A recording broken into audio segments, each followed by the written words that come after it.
की बात कर रहे थे इसकी। तो ये दो इधर, दो ऊपर नीचे और दो लेफ्ट राइट में, तो टोटल कितने हो गए? फर्स्ट नियरेस्ट नेबर कितने हो गए? 2 2 4 और 2 6, 6 हो गए। और ये कितनी डिस्टेंस पे है? डिस्टेंस कितनी पे है? देखो ये एज लेंथ थी a और ये कितना हो गया? a/2 and a/2। तो डिस्टेंस कितनी हो गई फर्स्ट नियरेस्ट नेबर की? a/2। क्लियर है? तो नेक्स्ट हम बात करें सेकंड नियरेस्ट नेबर। तो सेकंड नियरेस्ट नेबर यहाँ से आप इजीली देख सकते हैं कि सेकंड नियरेस्ट नेबर आएंगे बॉडी डायगोनल के हाफ वाले, ये इस तरीके के, ठीक है। तो इनकी टोटल संख्या कितनी होगी? अब देखो ये भी इतने पे होगा, ये भी इतने पे, ये भी इतने पे, ये भी इतने पे, ठीक है। तो अगर हम ये टोटल इनको फाइंड आउट करें सेकंड नियरेस्ट नेबर, तो ये 12 आएंगे, 12 आएंगे, ठीक है। टोटल जो सेकंड नियरेस्ट नेबर है वो है 12 और उनकी डिस्टेंस क्या है? डिस्टेंस कितनी आई थी कि बॉडी डायगोनल के हाफ पे, ठीक है, बॉडी डायगोनल के हाफ पे इनकी डिस्टेंस आई है। क्लियर है यहां तक? नेक्स्ट हम बात करें आर एंड ए रिलेशन की। एटॉमिक रेडियस एंड इसके एज लेंथ के बीच में क्या रिलेशन? तो एटॉमिक रेडियस एंड इसकी एज लेंथ के बीच में क्या रिलेशन है? क्या रिलेशन है atomic radius and edge length के बीच में? अब देखिए यहाँ पे ये दोनों इस तरीके से मीट हो रहे हैं, तो हम यहां से क्या कह सकते हैं कि जो ये डिस्टेंस है, ये डिस्टेंस कितनी है? ये डिस्टेंस कितनी हो गई यहां से यहां तक? a/2 है और इतने में ये दो आ रहे हैं। देखो ये इस तरीके का नहीं होता, ये पूरी साइज होता है इसका,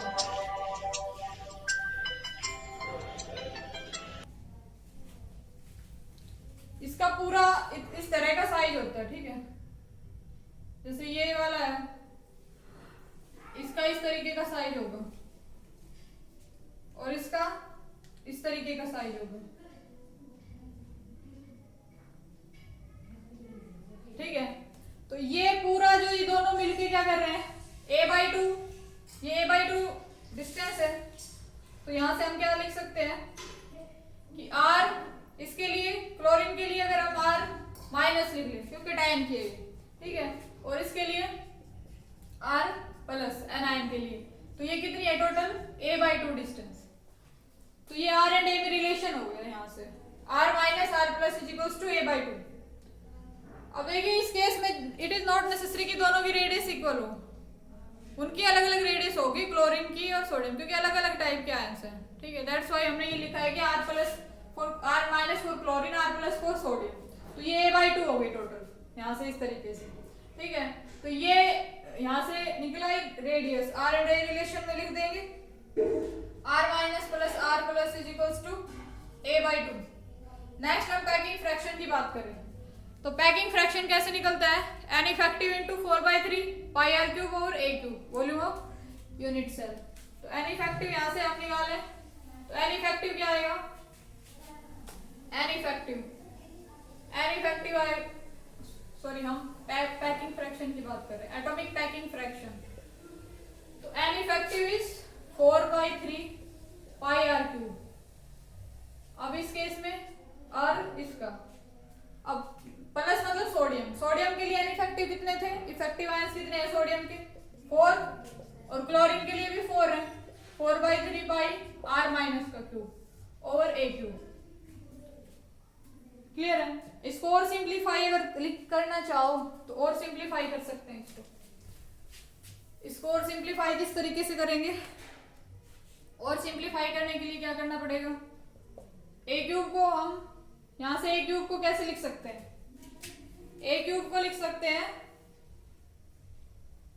ये इधर जाएगा 2, a क्यूब लिख सकते हैं 2 r minus plus r plus इनका क्यूब, ये a क्यूब हो गया यहाँ से, ठीक है। तो यहां से लिखो r प्लस अगर हम कॉमन ले लें तो 4 into 4/3 pi r plus cube, ये हमने कॉमन ले लिया, तो 1 प्लस r माइनस और r प्लस, का क्यूब, ठीक है। और नीचे ए क्यूब है, a cube means 8 over r minus plus r plus का क्यूब, ठीक है।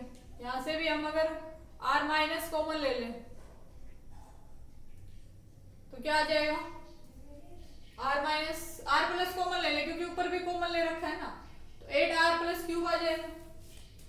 तो ये हो जाएगा आर प्लस, तो इसके नीचे आ जाएगा यहाँ पे 1 और ये हो जाएगा आर प्लस क्यूब, क्लियर है। तो ये आएगा इसका 8 R plus cube 1 plus R minus R plus का क्यूब,